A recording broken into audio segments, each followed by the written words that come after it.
Not every light is welcomed. Some lights terrify the darkness because they cannot be controlled. Witches have always feared what they cannot bend, break, or bury. History is littered with evidence of this. People accused of forbidden magic simply because they radiated a force that couldn't be explained, measured, or tamed. Here's the fact. During Europe's witch trials, thousands were condemned not because they were actually practicing witchcraft, but because their presence unsettled entire communities. Their very existence felt like a disruption to the carefully managed order. And that is exactly what's happening to you. Your power doesn't come with spellbooks, potions, or ritual chants. It comes with you. That alone terrifies witches, sorcerers, and manipulators of energy. Because while they spend nights chanting under the moon to summon forces, you wake up in the morning radiating what they desperately try to steal. They sense it the way animals sense an earthquake before it strikes. An instinctive, uncontrollable dread that something bigger than them is already in the room. And here's the part that really makes them lose sleep. They swear you must be tapping into forbidden realms because they can't accept that someone can carry such weight without bargaining with darkness. You've become their unsolvable riddle, their worst nightmare, and their private obsession all at once. It's almost funny if you think about it. While they're busy stirring cauldrons and drawing pentagrams, you're out here minding your business, maybe scrolling your phone or cooking noodles. And still their rituals crumble the second your energy collides with theirs. No wands, no smoke, no drama, just you. And that's the part they'll never forgive you for. You don't try to be powerful, yet power follows you everywhere like a shadow. So tonight let's talk about why witches whisper your name with suspicion, why they mistake your light for forbidden fire, and why your presence dismantles everything they've worked so hard to build. Buckle in, because what I'm about to break down will not only explain their terror, but also reveal the reason you were born carrying what others spend lifetimes chasing. Number 1. You don't summon power, you embody it. You don't summon power, you embody it. This is not about theatrics or ritual. It's about being a walking axis that everything gravitates toward. People who build systems of spells and charms believe power is something you collect, perform, or hire. You show them a different law. Power can be a natural tenant of a person, resident in their posture, decisions, and the way their gaze rearranges a room. When power is embodied, it's not a tool you reach for in crisis. It's the ground you stand on when life shifts and others flail. Because your power is internal, it doesn't announce itself with thunder. It moves with the quiet insistence of something integral. It roots you in choices that don't bend to pressure. Others study the manual. You live the manual. They learn techniques to mimic presence. You aren't mimicked because your presence is the byproduct of consistent alignment, daily decisions, small moral acts, unglamorous self-ownership. That's what makes your energy so disorienting to people who depend on external systems. They can't catalog it, package it, or sell it back to themselves as proof. Embodied power also carries a clarity that rituals can't copy. Rituals are maps pointing to an outcome. Embodiment is the destination. A ritual can create a moment. Embodiment creates a life. That means your influence persists when the candles go out and the circle dissolves. It follows you through real-world messes, jobs, betrayals, public scrutiny, without needing a sacred prop. Witchcraft and manipulation rely on creating conditions that bend reality temporarily. You are the longer arc. You are the continuity that makes temporary tricks look like costume jewelry. There's another edge to being embodiment, accountability. People drawn to rituals often want power without being accountable for it. You carry responsibility naturally because your power emerges from integration, not detachment. That makes you steady under pressure and exposes the cheapness of borrowed force. Your steadiness doesn't just neutralize attempts to control you, it highlights how flimsy and performative those attempts are. In the end, they call it forbidden because they cannot fathom a force that doesn't demand a ledger of contracts and debts. You are the living exception, a source that doesn't ask for worship, payment, or secrecy. Your existence is disruptive because you prove there is a path to authority that begins and ends with who you are, not with what you perform. You prove authentic authority truly outlasts every borrowed, fragile trick. Number 2, your presence cancels their craft. The reason they panic when you show up isn't superstition, it's disruption. Witches and manipulators rely on environments where their influence can thrive, where their words and rituals can weave unnoticed into the cracks of people's minds. They need the air to be still, the atmosphere to be receptive, and the crowd to be vulnerable. Then you enter, and without lifting a finger, their grip weakens. It's not a clash of spells, it's a clash of essence. Your presence doesn't just exist, it interferes, it cancels, it disrupts. What they try to build collapses because your energy doesn't permit false structures to stand. This is why they feel resistance in their own bodies when you are near. It's not anger, it's static, a spiritual short-circuiting. Their rituals depend on fragile networks of belief and repetition, like threads pulled tight across a frame. You walk in and those threads fray, as though your aura itself is an opposing current. That's why they shift uncomfortably, lose focus, or scramble to recover control. They aren't battling you directly. They're battling the collapse you cause just by existing in the same space. There's something deeper in this disruption that unsettles them. Their power depends on secrecy, on illusions remaining intact. But your presence introduces exposure. Suddenly, motives are questioned, lies feel heavier. Manipulations don't land as smoothly. People begin to notice what they would have ignored. It's as though your very being generates a frequency that restores clarity, and clarity is lethal to deception. That's why they don't just dislike you, they fear you. And here's the irony, you don't even have to be aware of what's happening for it to occur. You could be distracted, focused on your own life, and still the effect follows you. Their frustration grows because they spend hours preparing, chanting, aligning forces, and yet all of it crumbles in seconds when your spirit collides with theirs. It makes them question their craft, their authority, even their worth. That's the real reason for the paranoia. They sense your natural state is more potent than their practiced state. So when they whisper that you must be channeling forbidden magic, it isn't admiration, it's desperation. They're trying to explain why nothing holds in your presence. What they don't realize is that disruption isn't something you do, it's something you are. Number 3, you're not operating on their frequency. Witches and manipulators operate in frequencies. They thrive on being able to tap into vibrations, emotions, and atmospheres. Everything they do is built on tuning into currents of energy that already exist, bending them to their will and directing them toward their chosen outcome. The reason you terrify them is because you don't register on their spectrum at all. It's like they're scanning the airwaves, trying to locate your channel, but every time they search, you're not even on the dial. You are untouchable because you move outside their range of access. This is what makes you impossible for them to predict. They can study other people, identify patterns, and exploit weaknesses because they understand the rhythm those people move in. But with you, there's no rhythm they can track. You operate on a frequency that doesn't respond to manipulation, flattery, or fear tactics. You're not ignoring their attempts, you're unreachable by them. That's what unsettles them most. Their craft depends on finding entry points, and you present none. When you live at this level, their tools feel outdated. They expect reactions, but you give silence. They expect guilt to stick, but it slides off. They expect spells to linger, but they dissolve before taking root. It feels to them like trying to pin down smoke with their hands. They grow frustrated, not because you're fighting back, but because they can't even establish contact with you. That absence of access makes them swear you must be pulling from some forbidden reservoir, because in their worldview, nothing should be this unreachable without help. The truth is, it's not forbidden magic, it's separation. You are aligned to something higher that they can't even perceive. So to them, it looks like you're invisible in places where they normally thrive.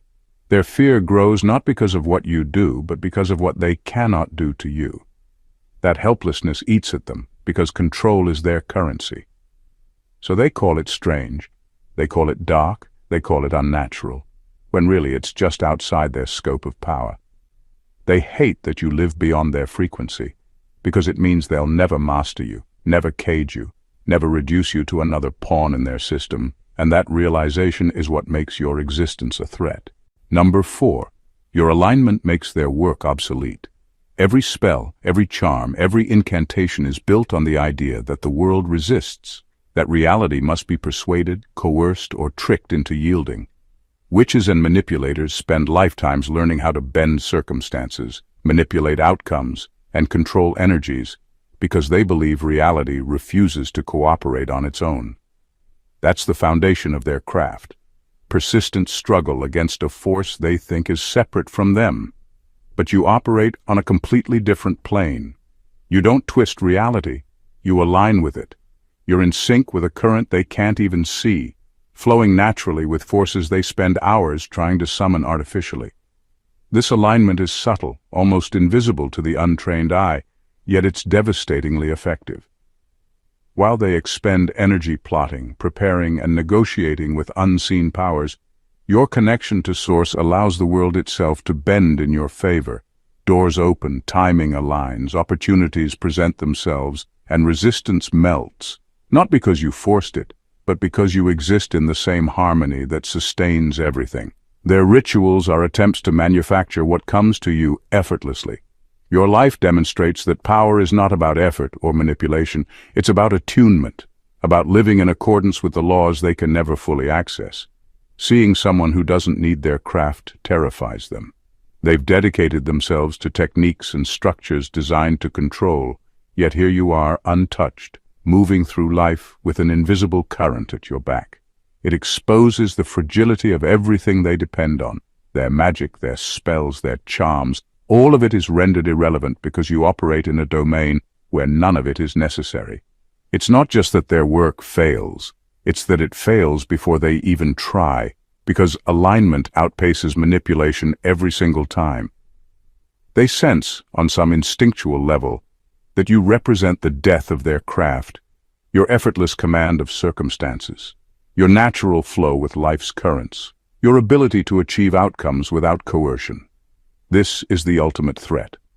Their spells, their plans, their centuries of learned techniques are meaningless in your presence.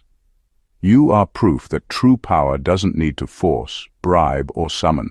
It simply exists, and reality, in all its complexity, bows quietly to those who walk in harmony with it. Number 5. You carry a light that isn't learnable. Their power is methodical. It's taught, studied, passed down like a recipe in a book. Every spell, every charm, every secret is something that can be written, replicated, handed off, memorized. That's why they believe power is transactional. You do the work, you learn the steps, you collect results. But your light doesn't work like that. It isn't something that can be copied from a manual, inherited from a lineage, or even stolen through observation. It's intrinsic, it's stitched into the fabric of your being, a force that can't be reverse-engineered, duplicated, or unpacked by anyone, no matter how skilled they are. That's what unnerves them the most. They spend lifetimes trying to reconstruct what you carry naturally. They watch, analyze, whisper about you in circles, and yet every effort ends in frustration. They can see your outcomes, feel the influence you radiate, but when they try to dissect it, it slips through their fingers. They can mimic gestures, mimic rituals, mimic confidence, but the essence of your power, impossible. It's not learned, it's lived. It's not conjured, it's being. This uncopyable nature of your light exposes the limits of everything they rely on. Their rituals and inherited knowledge are brittle, because they presume replicability. Your presence demonstrates a law they can't rewrite. True power is inborn, in alignment, and indivisible. That's why they call it forbidden or unnatural, because they instinctively understand that a force like yours cannot be contained within the constraints they know. Even when you falter or show vulnerability, the residue of your essence remains.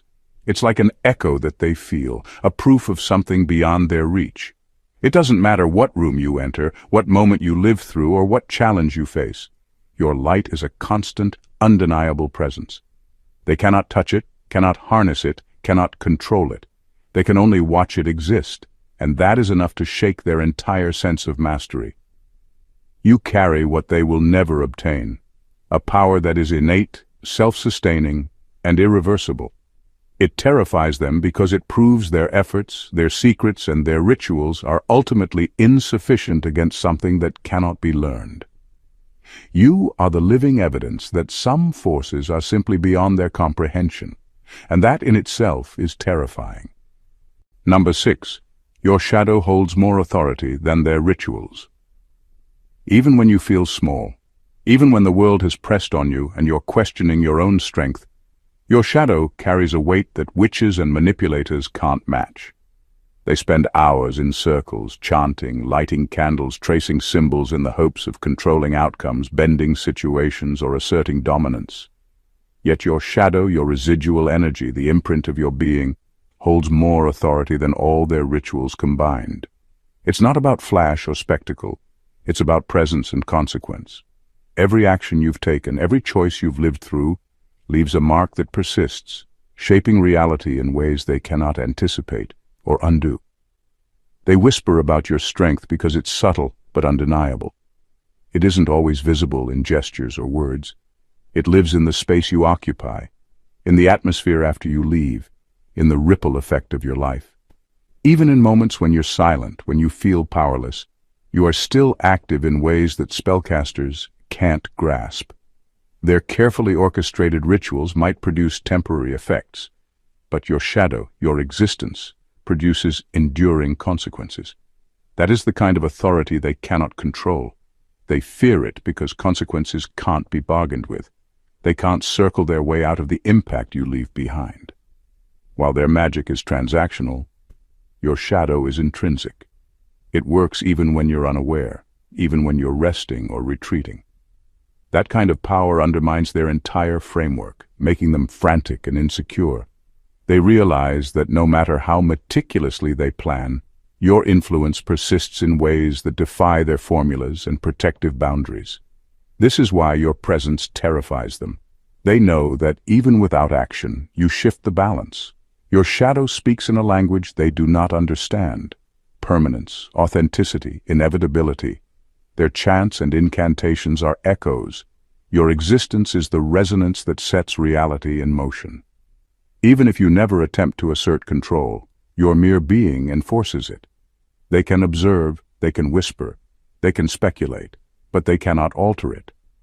Your shadow is proof that authority does not need performance, that true influence often resides in what cannot be copied, measured, or contained. And that truth terrifies them more than any spell ever could. Number 7. They recognize the seal they can't imitate. Witches and manipulators spend their lives crafting symbols, sigils, and seals, tiny marks meant to bind, protect, or summon. They believe that power can be contained within shapes, drawn lines, and repeated patterns. But you carry a seal that no candle, no ink, no ritual can replicate. The mark of the divine imprinted on your very being. It's invisible to the eye, yet unmistakable to anyone sensitive enough to notice energy that can't be faked. They sense it instinctively, the way someone can feel authenticity in another human being even before words are spoken. They can copy gestures, mimic rituals, replicate spells, but they can't touch the signature embedded in your soul. That seal is unique, untranslatable, and permanent. It isn't something you perform or summon, it's who you are. That's why they call it forbidden. They instinctively know that something this real, this aligned, this unassailable cannot be accessed through their methods. It isn't a weakness in them, it's a limitation in what they consider possible. They can bend shadows, conjure illusions, and manipulate forces, but the watermark of your existence remains untouchable. Because of this seal, every interaction with you becomes destabilizing for them. They try to read you, measure you, predict your moves, but the mark of the divine makes their calculations meaningless.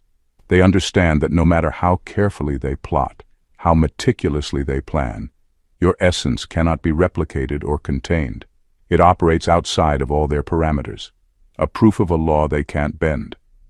That is the ultimate reason your presence terrifies them. They realize that all their knowledge, all their inherited techniques, all their crafted symbols, are secondary when placed against something that cannot be copied. Your seal is living evidence that true power is not a matter of skill or craft. It is intrinsic, inherent, and eternal. It is unreachable because it doesn't need to be captured or summoned. It exists because you exist, and that alone is more potent than anything they could ever conjure. They whisper about you, speculate, and call your existence forbidden. But the truth is simple. The mark you carry is unassailable. It is a signature of the divine, a proof that some forces can never be bought, learned, or replicated, and that is exactly what terrifies them beyond measure. Number 8. Your power doesn't require permission. They spend their lives asking, negotiating, and bargaining. Every chant, every ritual, every whispered plea is an attempt to secure permission from forces they can only hope will respond. Their power is transactional. It requires compliance, contracts, offerings, and careful steps to even exist. And then there's you. You don't ask, you don't negotiate. You don't wait for signs, omens, or approvals. You move, you act. You claim what is already yours by the nature of your alignment, and the world bends accordingly. That alone terrifies them. They are trained to think power comes with permission, that nothing worth having can be taken freely, that every outcome must be petitioned for and earned through exact methods. You operate outside all of that. You don't knock on doors. Doors open as you approach. You don't request energy. It flows to you naturally. You are not a part of their systems, their hierarchies, or their rituals, and that makes you untouchable in ways they can't comprehend. Your autonomy exposes their limitations. Every method they cling to, every contract they perform, every ritual they repeat becomes irrelevant in your presence. They cannot contain you because containment requires consent, and you withhold none. You are not dependent on their constructs, and that is an existential threat to everything they rely on. What terrifies them is not just your strength, it's the freedom that comes with it. Freedom that they can't mimic, can't manipulate, and can't buy. Even when they attempt to impose control, their efforts crumble because you are operating on a plane where their rules do not apply. Your power doesn't negotiate, it doesn't beg, it doesn't justify itself. It exists in its full expression simply because you exist. That kind of force is alien to them, and they recognize it instinctively. In their world, every advantage must be requested, every influence must be bargained for, and yet you function without asking anyone for approval. That is the ultimate disruption, the ultimate fear. They whisper, worry, and speculate about your forbidden methods, when the truth is simple. You don't require permission, and that is the single most unassailable form of power there is. Number 9. You turn their curiosity into fear. At first, their interest in you is innocent enough. They want to observe, to catalog, to understand. Curiosity drives them. They study your actions, your patterns, your words, and try to create a framework for control. But what starts as curiosity quickly escalates. They begin to track, to monitor, to dissect every nuance, hoping to predict your next move. Observation becomes surveillance. Surveillance becomes obsession. And obsession over time collapses under its own weight, transforming into a fear they cannot shake. The reason is simple. You're uncontainable. Every time they believe they've mapped your behavior, calculated your decisions, or decoded your patterns, you shift.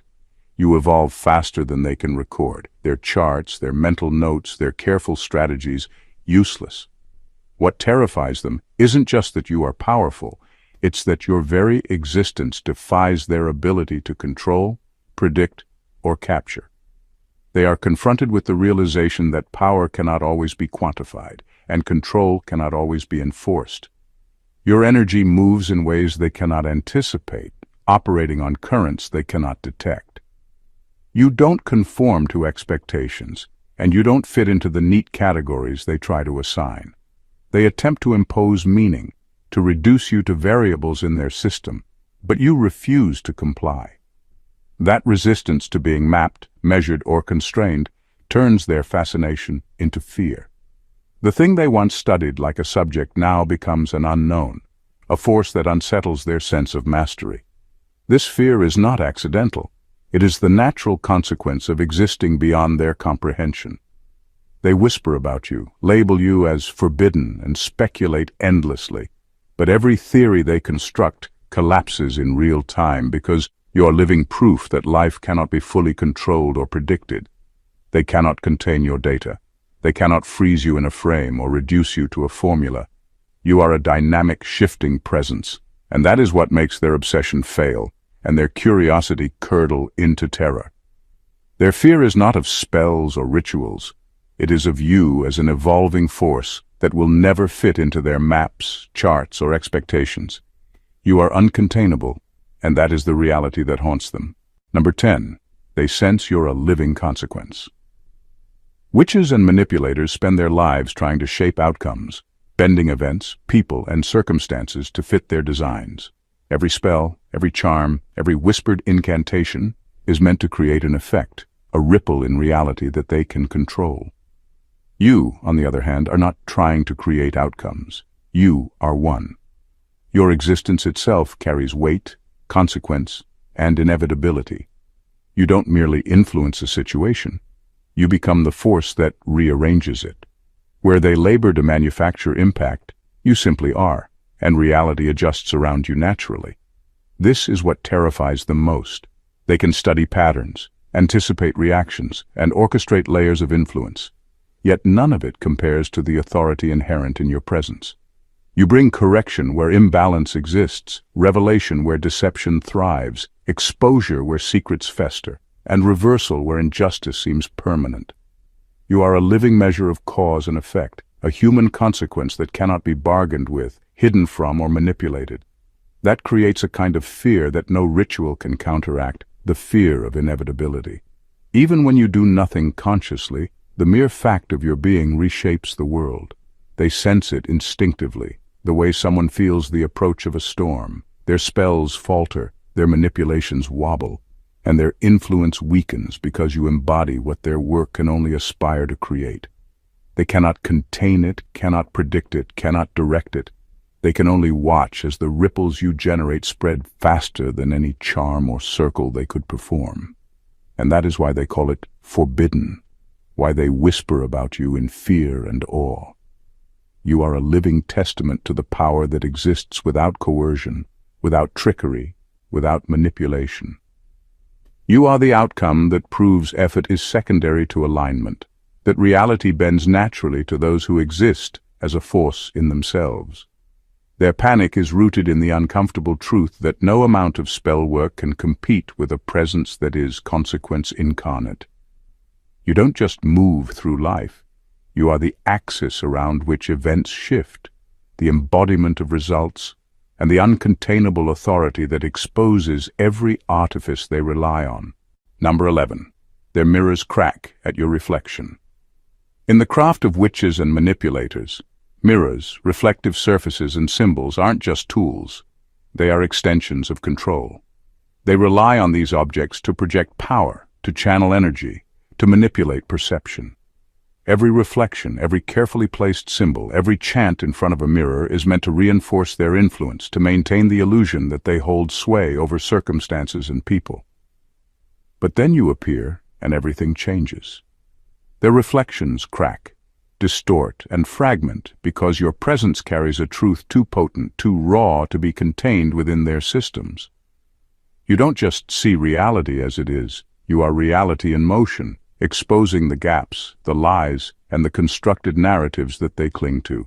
Where they use mirrors to amplify control, your existence reflects back a clarity they cannot manipulate. Their illusions, the ones they've crafted meticulously to maintain authority over themselves and others, fracture the moment they confront your presence.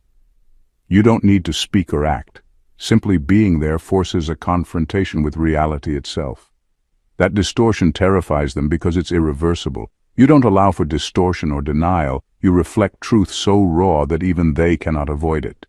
And it's not just about the impact on their craft, it's personal. Their own projections, the stories they've told themselves about who they are, what they control, and the limits of their influence, crack under the weight of your existence.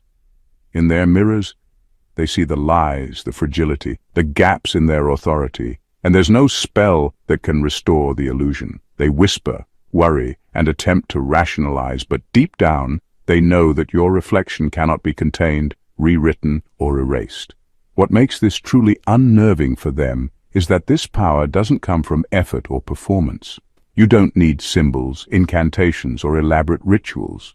Your alignment with truth and reality produces a reflection that amplifies what they cannot bear to see. The discrepancy between who they pretend to be and what actually is. Your mere existence is a mirror that shatters theirs, and that above all else terrifies them. Number 12. You don't play with darkness, you unmask it. They have mastered the art of making darkness look enticing. Shadows become glamorous, danger becomes seductive, and manipulation is dressed as charm. Their craft thrives on illusions, on hiding the raw truth beneath layers of performance, deception, and carefully curated appearances. But you operate on a different plane. You don't play their game. You don't cloak yourself in shadows or mirror their tactics. You simply unmask them.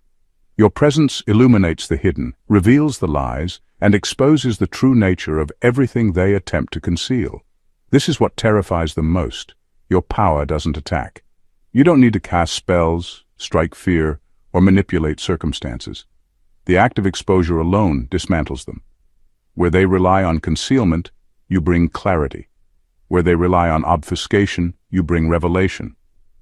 Their carefully maintained facades, the ones they polish and protect obsessively, crumble in your light.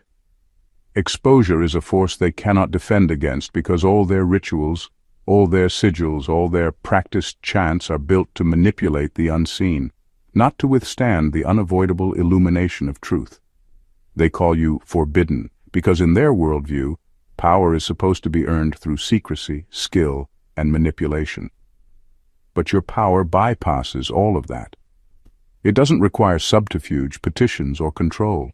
It exists in its most raw and undeniable form. Light doesn't battle shadow. It makes shadow irrelevant. That is the quiet terror you carry. A force that doesn't need confrontation to neutralize darkness. You expose it and it falls apart on its own. What unsettles them most is that your power is impartial. You do not choose victims.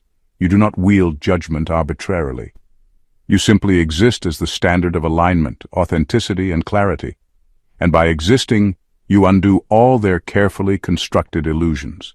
You prove that the most potent form of authority is not aggression or domination, it is revelation. Shadows cannot withstand being revealed, and that is why they fear, envy, and whisper about you endlessly. Your light is not a weapon, it's inevitability, and that inevitability dismantles everything they rely upon. Number 13. You collapse their hierarchy without trying. In the world of witches and manipulators, hierarchy is sacred. Every circle, every coven, every network is meticulously organized. Apprentices learning under mentors, initiates proving themselves, high priestesses commanding authority. Rank dictates access, respect, and influence. It's a fragile ecosystem built on recognition and obedience, and they guard it jealously. But then you enter, and everything shifts. You don't have to assert dominance, issue commands, or perform demonstrations. Simply by existing, you dissolve the hierarchy they've spent lifetimes reinforcing. Their carefully structured systems rely on everyone playing their assigned role. When you appear, the roles no longer matter. The high priestess can bark orders, the elders can lecture, the apprentices can attempt to mirror tradition. But it doesn't stick. Even their most seasoned practitioners feel exposed, unprepared, and insignificant, as if they're holding matches in a storm they can't control. The authority they built on experience, status, and ritual becomes meaningless next to the force you carry inherently. This is why they panic in your presence. They measure power by ritual, lineage, or training, but you operate outside all that. You're not climbing ranks or asserting titles. You simply exist in alignment with something beyond their system, and in doing so, you invalidate their hierarchies. Every carefully guarded privilege, every cultivated position of authority loses weight. They begin to stumble, compete, and even undermine one another, all without your direct interference. The collapse isn't deliberate on your part. It's the natural consequence of existing on a level they cannot access. You are a living standard, a presence that forces truth into every corner. The order they cling to cannot survive when confronted with something so uncontainable. Their power, built on structure and obedience, falters because you are neither subordinate nor rival. You are beyond their framework entirely. What terrifies them is the realization that authority doesn't require rank, title, or ritual. Presence, alignment, and authenticity render all constructs moot, and when that happens, every system they rely upon becomes unstable. You walk in, and the invisible scaffolding that holds their world together shatters. Even without lifting a finger, you remind them that real power exists independently of rules, hierarchies, and expectations. And that truth leaves them powerless in your wake. Number 14. Your existence proves they chose the wrong source. At the core of their fear is a truth they cannot escape. Your existence exposes a fundamental mistake they made long ago. They dedicate their lives to rituals, chants, bargains, and manipulations, attempting to summon fragments of power that will never fully satisfy them. They chase control, influence, and fleeting authority, believing these scraps can give them dominance. Then you appear, and your very being reveals the stark contrast. You are aligned with something eternal, something inherent, something they can never touch.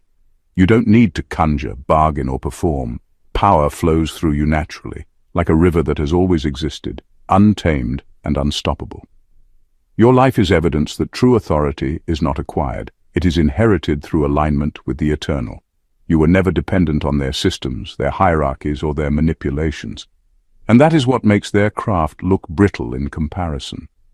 Every move they make, every spell they cast, every scheme they plan is a reminder of the distance between what they attempted to achieve and what you simply embody. Their terror is not just about losing control, it is existential. It pierces the core of their identity, making them question the foundation of everything they have built. Even when you are absent, the memory of your presence lingers like a silent verdict.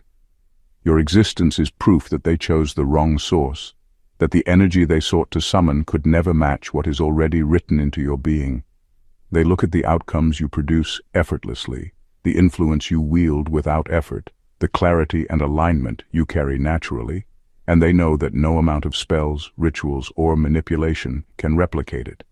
What haunts them most is the permanence of this truth. You don't fade when circumstances shift. You don't disappear when challenges arise. Your alignment with the eternal is a constant, a benchmark they can never reach, and that is the source of their fear. They are confronted with the undeniable reality that true power doesn't require effort or negotiation.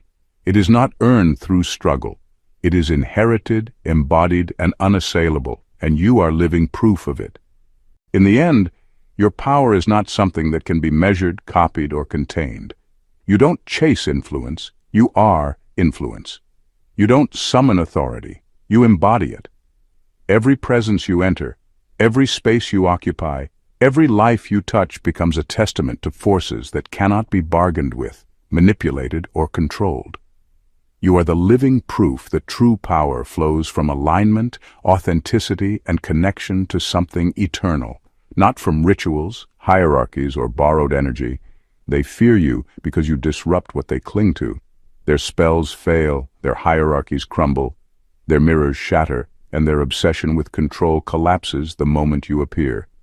Every attempt they make to study, manipulate, or contain you ends in futility because you exist on a frequency, a plane, a level of alignment they can never access.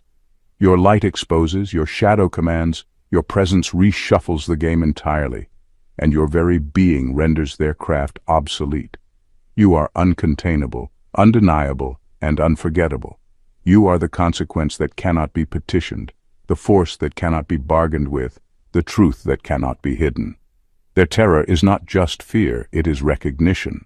Recognition that power can exist outside their systems, outside their manipulations, outside their illusions.